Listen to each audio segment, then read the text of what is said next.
Boa noite, queridos irmãos. Que a paz e o amor do nosso Mestre Jesus continue a nos envolver, iluminando a nossa caminhada evolutiva, iluminando o nosso sentimento, as nossas palavras e as nossas atitudes. Hoje iremos conversar sobre uma lição maravilhosa do Evangelho segundo o Espiritismo, no capítulo 6, o Cristo Consolador.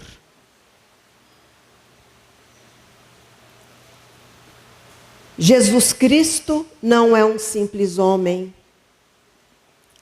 Não existe termo de comparação possível entre ele e qualquer outra pessoa no mundo.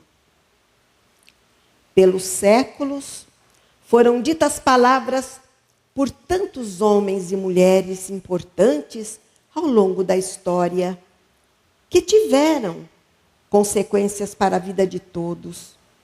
Entretanto, palavras de um único homem foram consideradas superiores às de todas as outras pessoas. Por 3 curtos anos, proclamou sua mensagem, sobretudo em pequenos povoados. As mais belas palavras de todos os tempos transformaram tudo e para sempre. Jesus realizou tudo sozinho, sem dinheiro, sem exércitos, sem política, apenas por meio do seu testemunho de sua vida e do poder de suas palavras. Por isso, se diz que o exemplo arrasta. Comoveu corações e transformou vidas. Suas palavras mudaram o curso da história, ao transformar milhões de vidas, uma a uma. Jesus revelou verdades não passageiras, mas absolutas. Jesus trouxe benefícios extraordinários aos corações, às mentes, à vida de todos. Jesus transmitiu esperanças aos desesperados, alegria aos que estão com o coração partido e a paz que pode atenuar os temores mais paralisantes, aqueles que nos deixam de cabeça quente e com medo. As palavras de Jesus exercem poder suficiente para transformar um coração rancoroso em um amoroso, na mente guiada pela cobiça, em uma que transbordasse em generosidade, uma vida governada pela arrogância em uma voltada para o desejo de ajudar o próximo. E as palavras do Cristo, com poderes de recuperar a visão dos cegos, de conceder liberdade aos cativos, perdão aos pecadores e vida aos mortos. As palavras de Jesus se destacam em termos de verdade, poder e autoridade. Felizmente para nós, da atualidade, prometeu ainda bênçãos àqueles das gerações seguintes que acreditassem nele sem vê-lo em pessoa.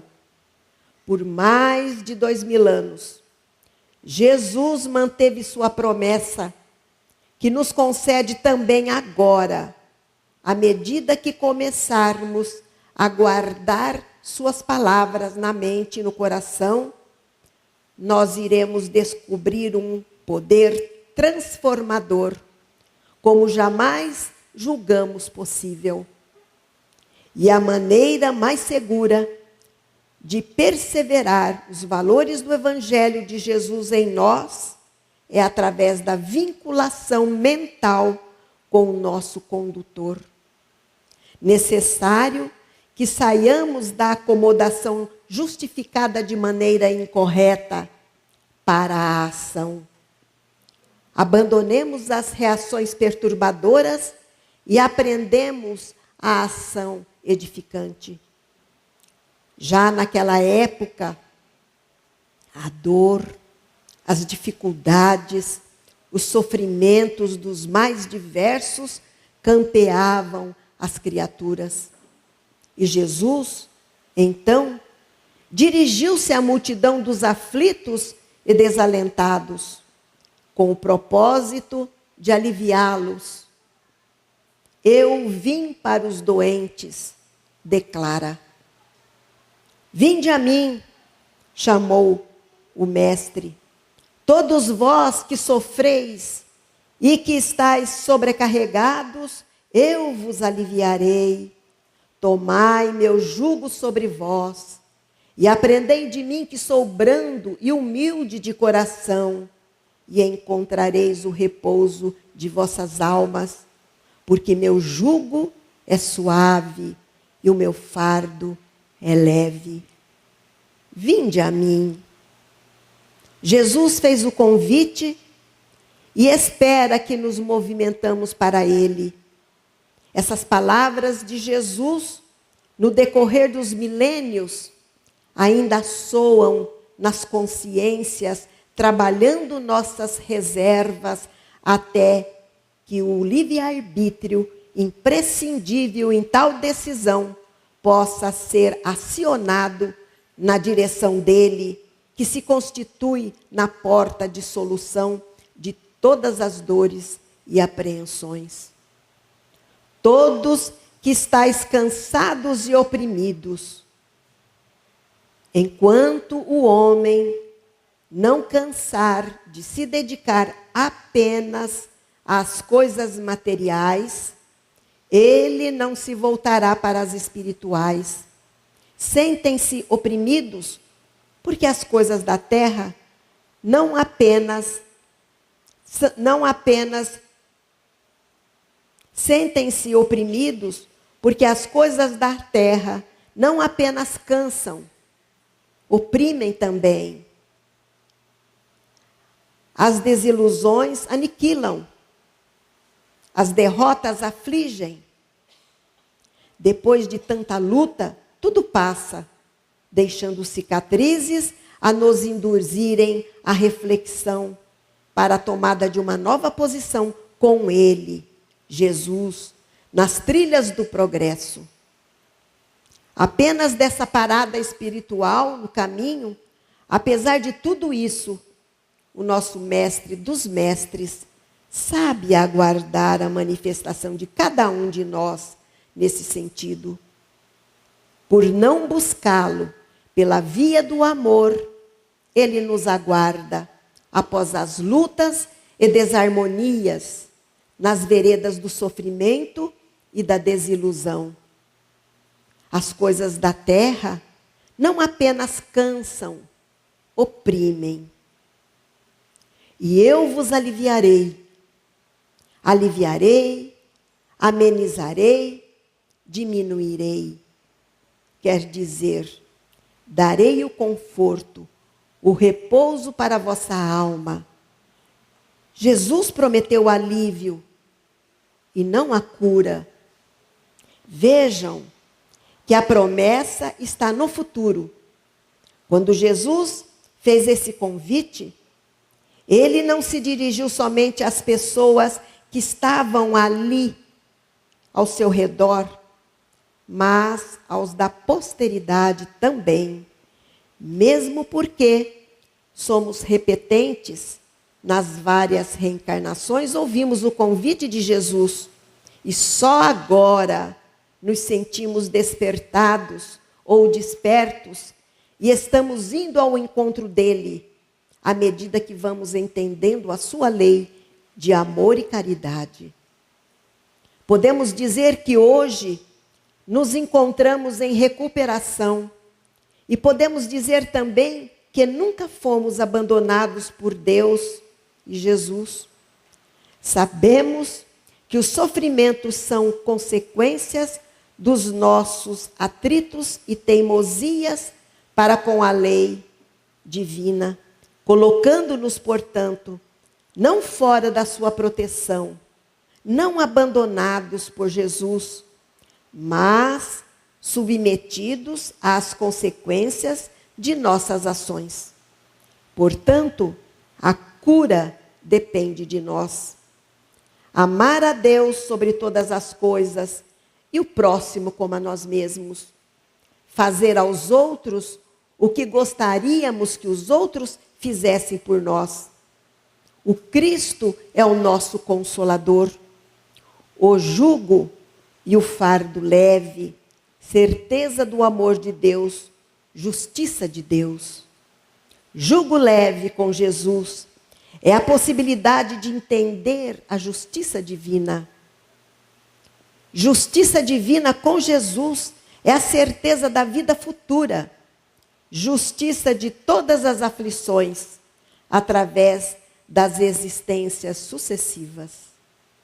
Como já falamos, Jesus prometeu alívio e não isenção das dores e sofrimentos, porque a isenção depende de nós, do nosso empenho em seguir o Mestre.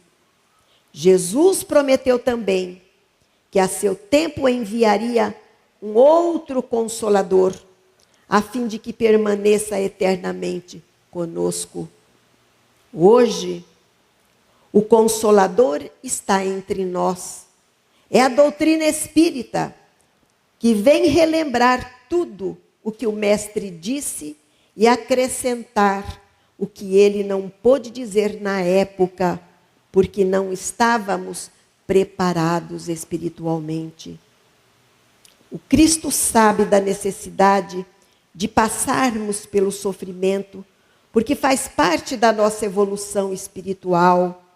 O Espiritismo vem corroborar com as promessas do Cristo e nos fala da lei de ação e reação, das responsabilidades dos nossos atos, das nossas palavras, das responsabilidades dos nossos pensamentos e dos nossos sentimentos, que todas elas têm uma ação correspondida. O sofrimento nos ensina, nos purifica e educa. A dor, evolução, tem o papel de educar. Ela é a nossa professora. E a dor bem vivida é um processo de aprimoramento espiritual. As verdades vêm aos poucos. Tudo é feito de acordo com o nosso adiantamento, com o nosso entendimento. E a doutrina espírita não vem na personalidade de nenhum homem, não vem na personalidade de Kardec, e sim dos espíritos. E os espíritos ensinam que Deus não pune. Quem nos pune é a nossa própria consciência, pelo conhecimento das leis de Deus que está em nós. Mas também não é a todos os aflitos que Jesus prometia o seu alívio, mas a aqueles de corações que sofrem bem, entendendo os desígnios de Deus, compreendendo com resignação, com confiança em Deus. Isto é sofrer bem. Quando começamos a entender tudo, fica muito mais fácil. Bálsamo do tempo de minimizar as dores, aliviar com esclarecimento, vencedor de nós mesmos. Este é o objetivo. Vencer a nós mesmos, as nossas imperfeições, trabalhando dia a dia, imprimindo em nosso coração o sentimento de amor. Isso é vivenciar ensinamentos de Jesus. A dor surge quando estamos preparados para compreender a lição que ela vai nos trazer. somente nesse momento que temos a oportunidade de passar pela experiência dolorosa, porque ela sedimenta nossas conquistas morais. Se eu aprender a virtude da paciência, não vai ser onde todos concordam comigo, vai ser onde as pessoas pisam no meu calo. Se eu quero aprender a benevolência, vai ser aonde, de fato, as pessoas não reconhecem o que eu faço para que eu aprenda sem esperar retribuição. E nesses momentos de dificuldade, que as virtudes sedimentam em nosso coração, ainda no capítulo 6 do Evangelho segundo o Espiritismo, o Cristo Consolador, são citadas duas outras grandes consolações. Uma é a fé no futuro e a outra na justiça divina, porque são fontes de consolação. A fé no futuro é a continuidade da vida, é uma certeza, porque somos espíritos eternos. A continuidade da vida, somos espíritos eternos. Quando Jesus proferiu o Sermão do Monte, ele nos proporcionou essa certeza. Tempo todo, todas as citações da bem-aventurança, o verbo foi colocado no tempo futuro. Os que choram serão consolados. Os que têm sede e fome de justiça serão saciados. Os brandos herdarão a terra. Então, Jesus nos promete a certeza de uma vida melhor o tempo todo, quer seja aqui na terra ou no plano espiritual, numa outra existência. Mas ele nos dá certeza da continuidade da vida.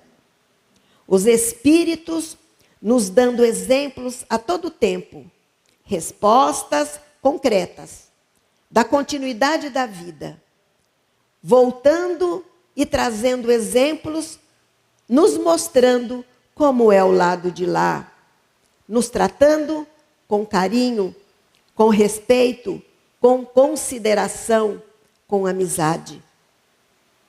A esse respeito da justiça divina, Jesus foi muito claro. Ele a sintetizou em apenas numa única sentença: a cada um segundo suas obras. Somente com esta explicação clara conseguimos entender o porquê dos nossos sofrimentos, como também as profundas diferenças aqui na Terra. Então, não existe dívida, por menor que seja, que não precisa ser resgatada. Este é o princípio da justiça da doutrina espírita e da justiça divina, de vê-la sem cessar. Não há como fugir, não há como burlá-la. Nós temos que ter a compreensão e saber que este princípio nos faz com que possamos, dentro dos ensinamentos do mestre da doutrina espírita, fazer a nossa mudança moral, fazer a nossa mudança de pensamento, de sentimento, de palavras, de atitudes, porque essas palavras, atitudes e sentimentos, elas contêm energias, e agindo com pensamento negativo, estaremos movimentando energias negativas que irão dificultar a nossa própria caminhada. Se estarmos ou se estivermos com o pensamento, com as nossas palavras, atitudes, em forma positiva, estaremos movimentando energias de igual teor estaremos trazendo alegria, paciência, compreensão à nossa vida. Este é o princípio da justiça divina. Mas quando falamos, nós temos a impressão, quando falamos da justiça divina, nós temos a impressão de que Deus é um Pai muito severo e que pune as suas criaturas. Mas Jesus nos falou dele como um Pai de bondade infinita e de amor. Deus sendo justo, mas ao mesmo tempo sendo profundamente misericordioso. No livro Boa Nova, Humberto de Campos nos conta que certa feita, Jesus, na companhia de Tiago e João, atendia aquela turba sofredora e conversavam a respeito de pecado e punição. Tiago, então, perguntou a Jesus: se Deus é tão misericordioso, como o Senhor nos ensina, por que então ele pune suas criaturas com moléstias, com provas tão horríveis? E Jesus explicou: Deus não desce do seu amor e da sua sabedoria para punir seus filhos. Deus tem o seu plano traçado, e a cada criatura cabe uma parte na edificação desse plano. Quando a criatura abandona o trabalho divino para viver ao sabor de seus próprios caprichos, cria para si uma situação correspondente, tendo que trabalhar para reintegrar novamente no plano divino. Jesus falava claramente na reencarnação. Ele permite a nossa volta à Terra tantas vezes quantas forem necessárias para que possamos reintegrar-nos nos planos de Deus, para que possamos auxiliar a Deus no futuro os nossos semelhantes. Outro ensinamento, esta é do Chico Xavier. Chico caminhava quando foi abordado por uma senhora que dizia sofrer muito e que não aguentava mais de tanto sofrimento, de tanta dificuldade. Será que mereço tudo isso, Chico? Chico respondeu: ah, minha filha, os nossos sofrimentos não são os maiores, não. Tem muita gente sofrendo muito mais do que nós. Está funcionando em nosso favor a misericórdia divina. Se fosse somente a justiça, nós não aguentaríamos. Deus permite que paguemos as nossas dívidas parceladamente. Mesmo pagando parceladamente, às vezes acreditamos que essa parcela está tão alta que nós não vamos ser capazes de pagar. Imaginem se Deus nos cobrasse à vista. Isso acontece para que os caídos não sejam aniquilados, mas sempre ao nosso lado vamos encontrar um livro, uma pessoa amiga, uma palavra que nos ensina, uma situação que ajuda a transpor aquela dificuldade. André Luiz nos fala que uma dor maior consola uma dor menor. Ainda a esse respeito, Chico Xavier dizia que a justiça sem misericórdia é como terra sem água. Como Deus é amor, não estamos abandonados, porque com relação ao esquecimento do passado, é uma anestesia de Deus. É uma bênção não lembrarmos os destinos praticados, os desatinos praticados no passado. Iria ser muito difícil e constrangedor a convivência em família.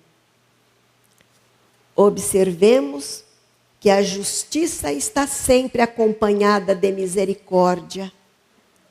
Por isso, Jesus, usando de misericórdia, nos convida: vinde a mim, vós que estáis cansados e oprimidos, que eu vos aliviarei.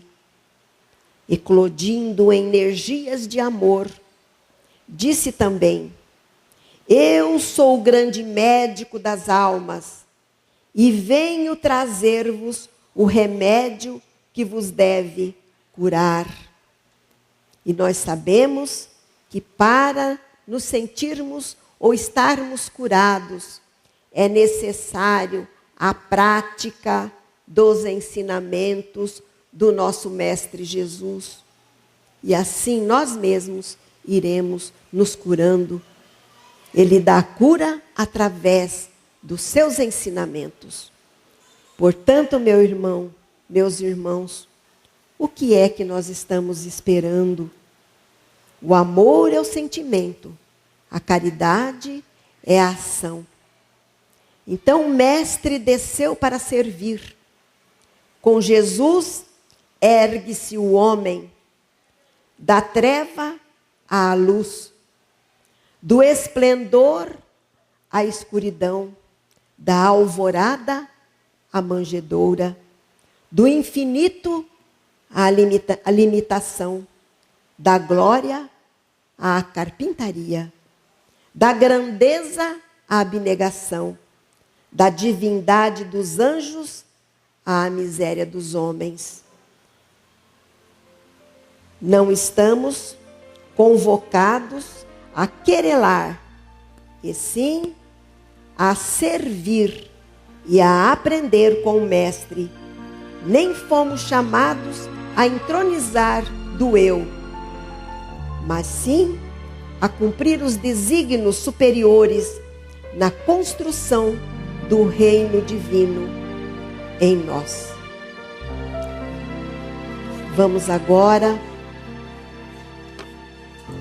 ver algumas mensagens, algumas imagens do nosso Mestre Jesus, exemplificando assim as suas palavras e mostrando para nós como é que nós devemos agir. Boa noite a todos, que a paz do nosso Mestre Jesus acompanhe a todos. O chazinho está sendo servido, a nossa irmã vai fazer a prece de encerramento.